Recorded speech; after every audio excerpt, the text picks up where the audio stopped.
Esse é um quadro bem feio, tá? É uma conjuntivite hiperaguda, tá? Por gonococo, né? Uma conjuntivite gonocócica hiperaguda. Então, a gente vê a quantidade enorme de secreção que tem aqui. E essa secreção, ela se formava muito rapidamente. A gente limpava, 5 minutos depois, já estava assim, escorrendo essa secreção. Quem nunca viu uma conjuntivite gonocócica, é isso.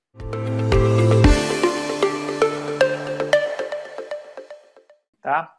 Aqui um quadro de conjuntivite, né? Essas quimoses muito importantes, a gente tem que estar bastante atento. Quando tem muita quimose, esse inchaço da conjuntiva, a gente sempre tem que olhar com bastante atenção os fundos de saco e everter as pálpebras pela chance de ter pseudomembranas na pálpebra, né? Que a gente precisa fazer raspagem, tá? Importante da gente falar em relação às pseudomembranas, quando a gente vai remover, que a gente precisa verter bem a pálpebra e tentar tirar.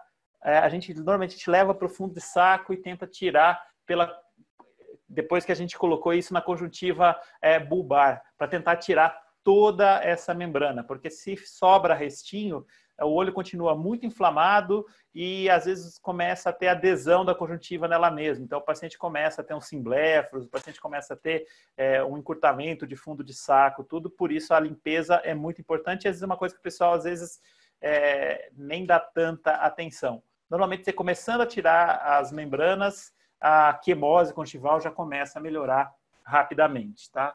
Aqui, para continuar nas conjuntivites aí, a gente pode ter mais papilas, né? Esse monte de pontinho vermelho aí, tá? A gente não tem aquele saguzinho, né? Aquelas bolinhas mais claras que a gente tem quando são folículos. Esses casos são papilas, esperemia, normalmente acompanhado de secreção. Aqui era para tentar mostrar para vocês o que são os folículos, né? Que é esse fundo vermelho e um monte de bolotinhas esbranquiçadas mais transparentes, menos vermelhas nesse meio, tá?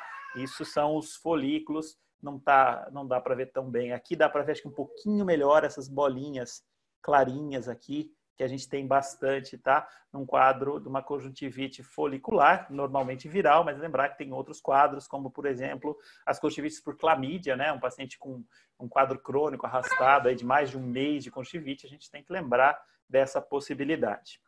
Lembrar que o paciente às vezes vem com quadros hiperagudo, né? E essa hiperemia não tão vermelha, uma hiperemia mais branquiçada, com uma secreção muito aquosa nos quadros alérgicos, né? A gente precisa estar atento a isso também, mas sempre examinando, procurando papilas, procurando folículos, mesmo que seja um quadro que lembra muito alergia. O principal sinal da alergia, a hora que você olha o fundo de saco, ele vai estar mais claro, vai estar mais transparente, não vai estar tão avermelhado como nesse caso aqui. A gente vê que não tem uma hiperemia na conjuntiva tarsal, tá? Não é tão fácil da gente perceber isso e normalmente a história ajuda mais a gente até do que a biomicroscopia, mas esse é o achado da biomicroscopia que a gente tem. Aqui é um paciente com uma conjuntivite crônica, né? Um quadro já arrastado, que ele tem um quadro alérgico com a formação dessas papilas gigantes, normalmente relacionado a um corpo estranho ou ao uso crônico incorreto de lentes de contato. O paciente que usa por muito tempo começa a ter muito depósito, começa a ter essa resposta aí, parecem essas pedras de calçamento aí que são as papilas gigantes, né? Quadro que o paciente precisa, você precisa tirar o estímulo, o corpo estranho, que seja a lente, que seja o corpo estranho que tenha no olho, você precisa remover e começar um tratamento aí com corticoide, normalmente, tudo mais, para poder melhorar isso aí. Esses são os depósitos que a gente acaba tendo na região do limbo, nessas conjuntivites alérgicas, né, os chamados nódulos de Tantras, tá? Que a gente pode ter ao longo de todo o limbo aí, tá? As conjuntivites, elas podem deixar sequelas na córnea, né? E a gente tem que estar sempre atento. Esse aqui é um caso do infiltrado subepitelial. Normalmente é o paciente que teve uma conjuntivite há um mês atrás, ele volta para você falando que a visão dele repentinamente piorou muito, tá? De uma hora para outra, a visão dele ficou muito embaçada, ficou toda turva, e a gente encontra essas alterações aí na córnea dele, tá? Quando a gente faz o corte, a gente vê que é bem subepitelial, então são os infiltrados subepiteliais. Esse é um quadro bem feio, tá? É uma conjuntivite hiperaguda, tá? Por gonococo, né, uma conjuntivite gonocócica hiperaguda, então a gente vê a quantidade enorme de secreção que tem aqui, e essa secreção ela se formava muito rapidamente. A gente limpava, 5 minutos depois já estava assim, escorrendo essa secreção. Quem nunca viu uma conjuntivite gonocócica é isso, tá? É essa quantidade de secreção. Infelizmente, esse paciente, a hora que a gente examinava, já tinha uma perfuração na parte superior da córnea. Lembrar que esse é o grande medo que a gente tem das conjuntivites gonocócicas.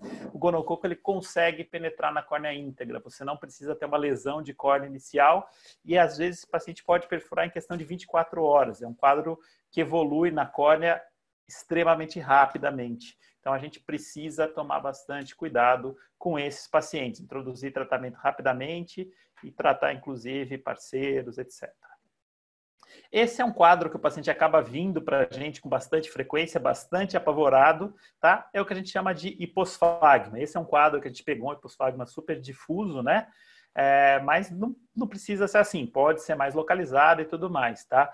O importante é a gente descartar uma história de trauma nesse paciente e que tenha algum outro sintoma acompanhando, como, por exemplo, redução da visão. Se não tiver isso e não teve histórico de trauma ou de atividades que pudessem predispor a um trauma, a gente pode ficar mais tranquilo, normalmente não tem nada de mais grave nesses quadros, só explicar para o paciente que vai levar um tempinho para assumir isso aí, tá?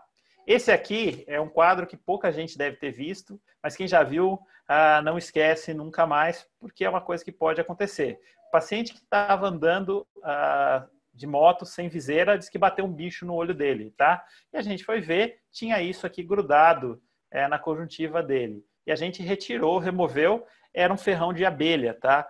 A gente tem que tomar bastante cuidado quando a gente vai remover isso para não pegar nesta parte aqui, que é onde tem o veneno ali, da abelha, tá? Então a gente precisa tirar pelo espinho mesmo, pelo ferrãozinho, tá? Porque senão a gente pode injetar mais veneno ali na conjuntiva, isso pode dar uma certa necrose, dar uma grande inflamação ali na região.